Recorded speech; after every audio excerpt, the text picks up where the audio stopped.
Esteja convosco. Ele está no meio de nós. Proclamação do Evangelho de Jesus Cristo segundo João. Glória a vós, Senhor.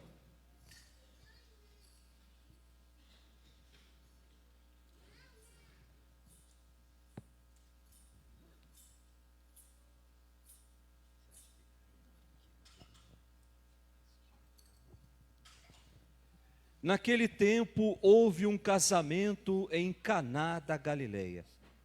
A mãe de Jesus estava presente.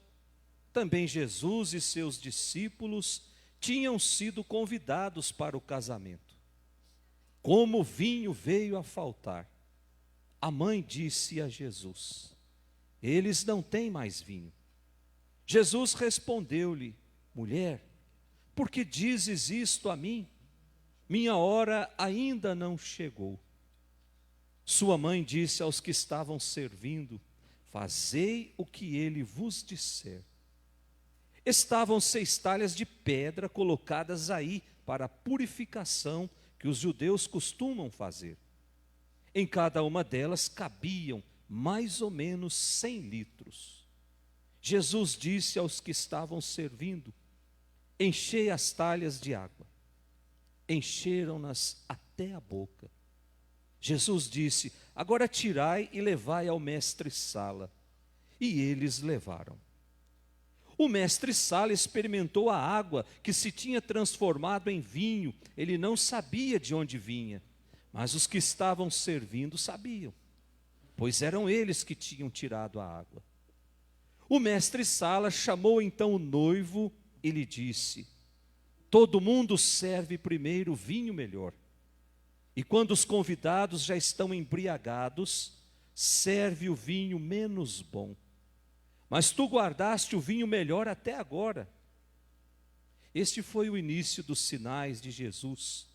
Ele o realizou em Caná da Galileia e manifestou a sua glória, e seus discípulos creram nele. Palavra da salvação. Glória a vós, Senhor. Escutai, minha filha, olhai e ouvi isso, que eu venci e encante com vossa beleza. Escutai, minha filha, olhai e ouvi isso, que eu venci e encante com vossa beleza. Que as palavras do Santo Evangelho perdoem os nossos pecados. Amém. Amém. Podemos sentar.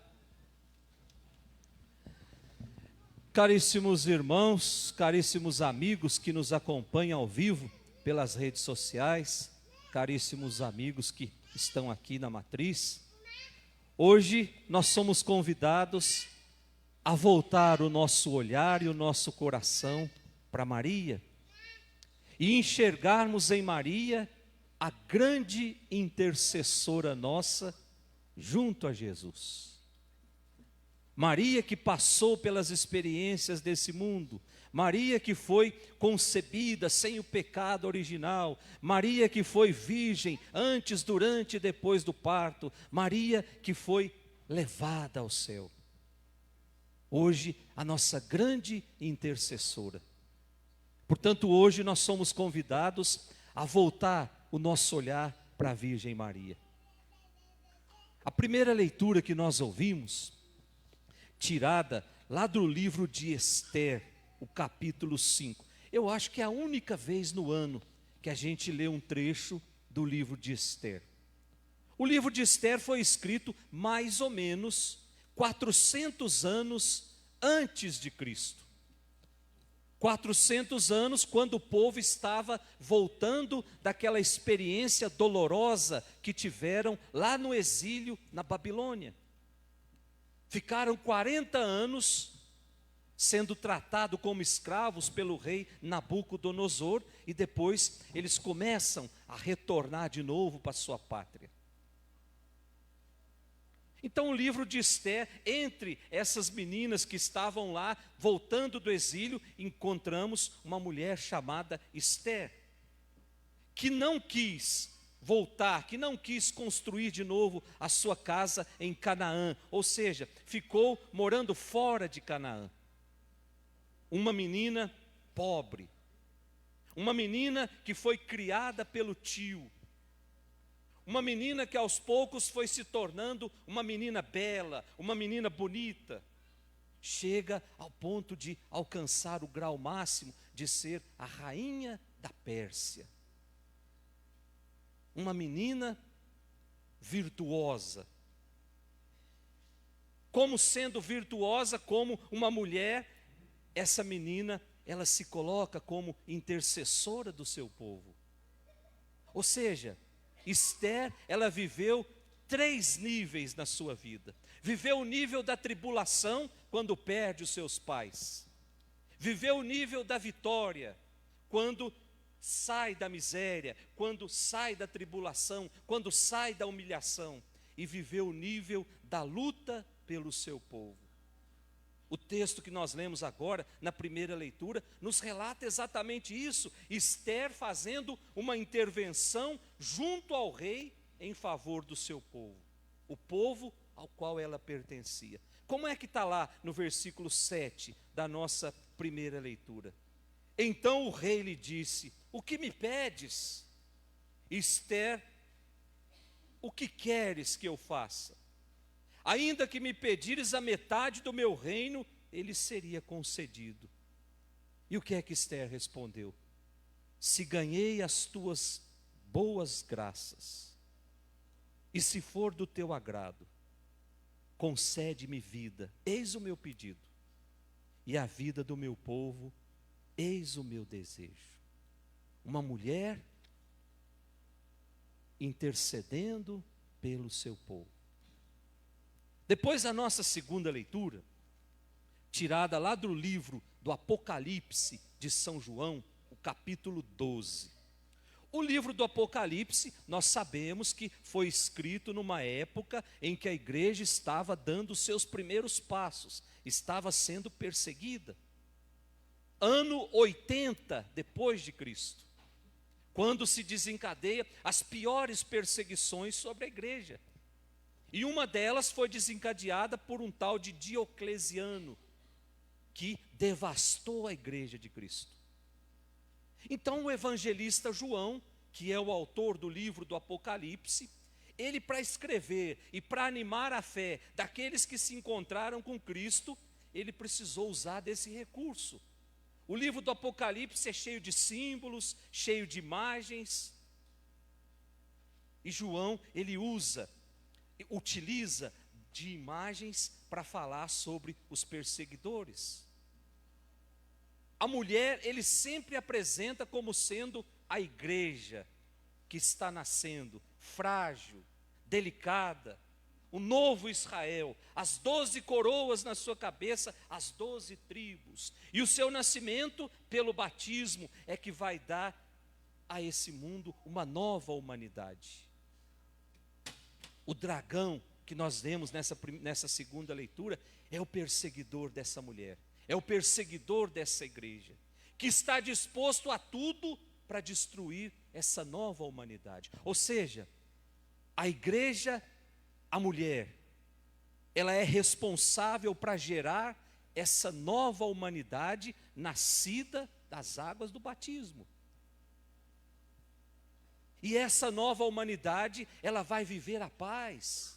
Essa nova humanidade vai viver o relacionamento de amor de uns para com os outros, vai viver a justiça. É por isso que o inimigo não quer que essa nova humanidade nasça. Porque se essa nova humanidade nascer, será o fim do mal.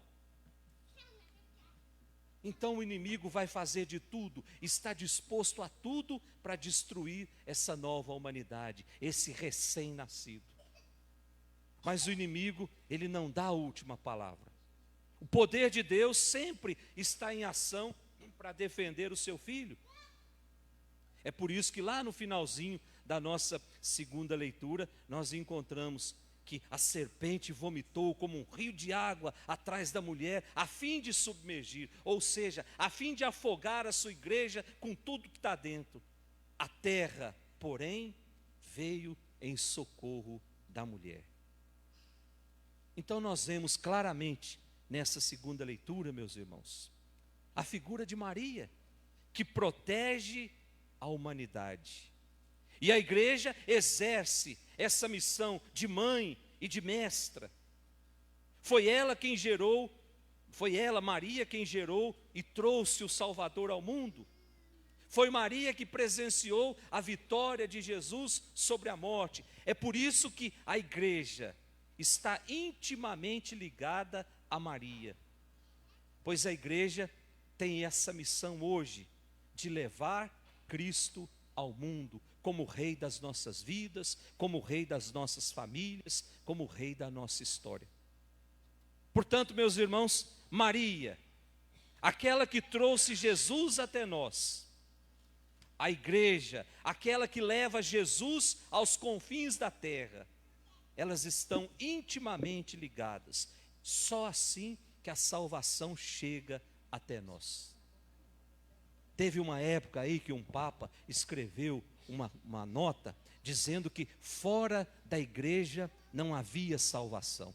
Deu uma confusão danada, nos chamaram de prepotentes. Foi pensando nisso. A igreja e Maria estão intimamente ligadas. É a igreja a grande responsável de levar Jesus para o mundo hoje. Sem a igreja, Jesus não chega naqueles corações duros, naqueles corações insensíveis. E como é que a igreja leva Jesus ao mundo? Pelo seu testemunho, pela Eucaristia. Daqui a pouquinho, Jesus vai estar aqui em cima desse altar, escondido atrás de um pedaço de pão. Talvez seja hoje o dia de dizer para Jesus: ô Senhor, eu ando fazendo coisas tão erradas, eu não estou dando testemunho da minha fé, eu não estou amando a sua mãe do jeito que o Senhor me ensinou a amar, então me perdoa, me ensina a ser um homem melhor, uma mulher melhor. Ele vai estar aqui em cima do altar, é Jesus vivo.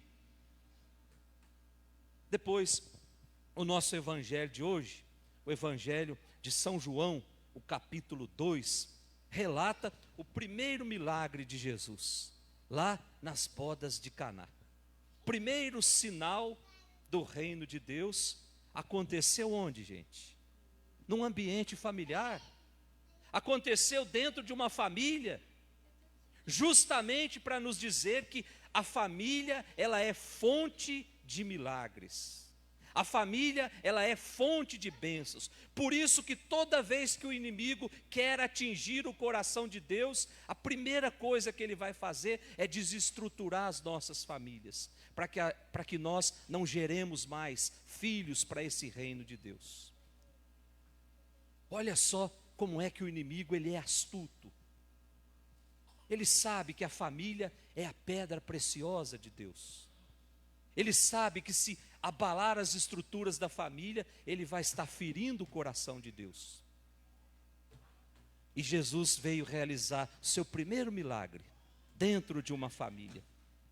Peçamos, meus irmãos, que Maria, nossa mãe, que Maria, mãe da misericórdia, cuja ternura abraça o nosso coração, que ela leve até Jesus hoje os nossos pedidos, e que possamos ficar atentos nesse mundo, para fazer tudo o que Jesus nos pede. Fazei tudo o que Ele vos disser. O Evangelho diz que faltava vinho naquela festa. Vinho, na cultura judaica, é o símbolo da alegria. Faltava alegria naquele casamento. E pela intercessão da mãe, o milagre acontece. Meus irmãos, ainda hoje falta muito vinho, falta muita alegria nas nossas famílias. Ainda hoje falta muita alegria, muito vinho na nossa juventude, que anseia por uma alegria verdadeira. Falta alegria no nosso país, que clama por uma alegria duradoura. Nossos jarros hoje estão vazios dessa alegria do céu, essa alegria que vem de Cristo. A alegria que vem fruto das drogas, fruto do alcoolismo, fruto dos vícios, não é a alegria do céu. É uma euforia que tem data de validade. Quando termina aquela euforia, eu preciso de uma carga maior, eu preciso de um vício maior para completar aquele buraco. Agora, a alegria que vem do céu, não. A alegria que vem do céu, ela é eterna, ela dura para sempre. Por isso que nós precisamos pedir que a mãe nos leve até Jesus, a fonte dessa alegria, para que a nossa vida seja repleta dessa alegria, para que a nossa família seja preenchida por essa alegria. E assim nós vamos poder passar por esse mundo dizendo sempre: Ave Maria, cheia de graças, o Senhor é convosco, bendita sois vós entre as mulheres, bendito é o fruto do vosso ventre, Jesus. Santa Maria, Mãe de Deus, rogai por nós, pecadores, agora e na hora da nossa morte. Amém. Amém. Dai-nos a bênção, oh Mãe querida, Nossa Senhora Aparecida.